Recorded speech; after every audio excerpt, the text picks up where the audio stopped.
Confused about essential oils? You can use essential oils with confidence and clarity with this bath bomb recipe. Let's make these bath bombs so you can learn how to use essential oils safely in the bath. With this recipe, you'll go from confused and am I making this bath bomb safely to making bath bombs with confidence and clarity and know that the bath bombs will work. Hi, I'm Katie Veldkamp, certified aromatherapist and co-founder of Simply Earth, and I love teaching people how to use essential oils. Turn off distractions, making us fun, let's get started. Here's what you need to make this recipe. For this recipe, I'm going to need bath bomb molds, blue mica powder, citric acid, my recipe card. For my essential oils, I'm going to be using Bumps and Boo Boos, Essential Oil Blend, and Geranium. This is going to create a super relaxing and calming bath. For my big bonus box, I am grabbing almond oil. From my home, I am grabbing a 1/4 cup of baking soda, a 1/4 cup of cornstarch, and I've also got some 99% rubbing alcohol in this spray bottle. I'm first going to mix my dry ingredients, and I have got a sieve here because baking soda tends to clump, and this will help get the clumps out. If you do not have this, that's okay.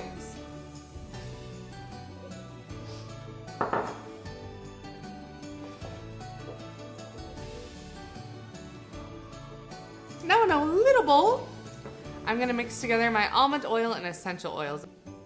I didn't know. I'm adding 2 drops of geranium and 2 drops of Bumps and Boo Boos.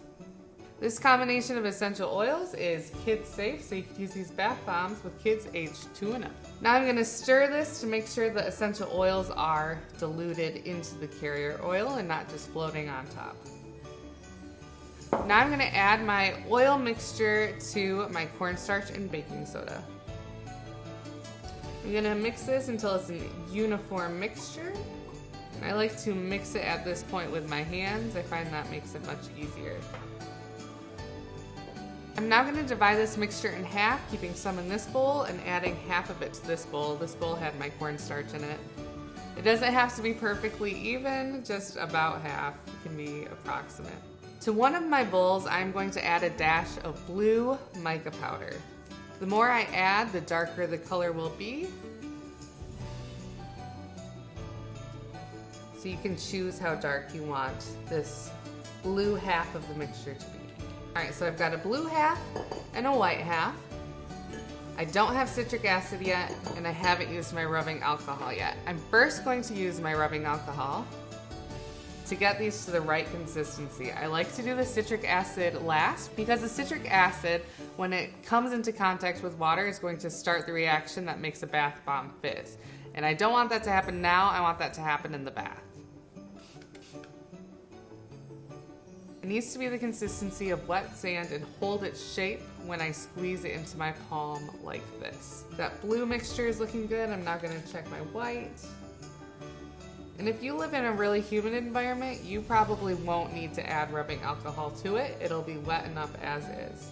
And this is looking good too. When I squeeze it, it holds its shape. So now I'm going to add a tablespoon of citric acid to each of these mixtures.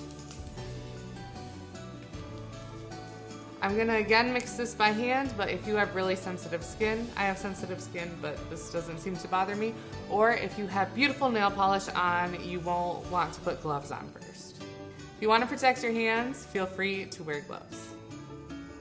Alright, so now it's time to mold the bath bomb.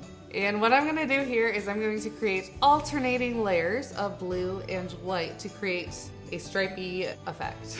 And I'm just going to check my consistencies to make sure they're still good. Alright, and the key to this part, besides having your mixture at the right consistency, is to pack it in and overfill it. And just lightly pack it in. And you can have fun with the layers you do if you want to do a lot of layers, if you just want to do 1/2 blue, 1/2 white.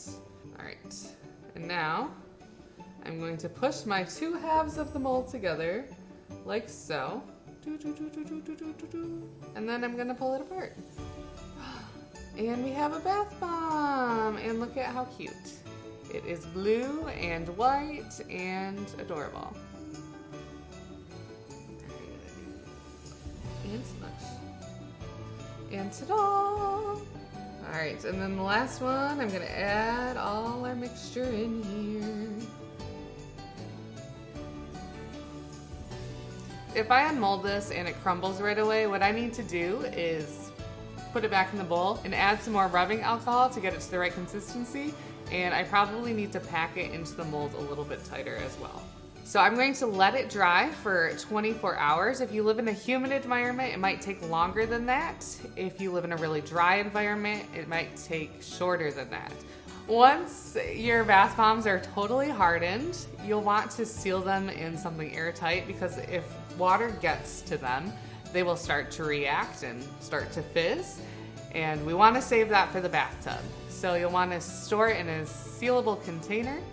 And I love to see what you make, so if you make these bath bombs, take a picture, put it on social media, and tag From Simply Earth using hashtag #IMadeThis so that we can see it. With the Simply Earth Essential Oil Recipe Box, you can ditch toxic products and make your own natural ones using essential oils. You will love using essential oils with confidence and clarity.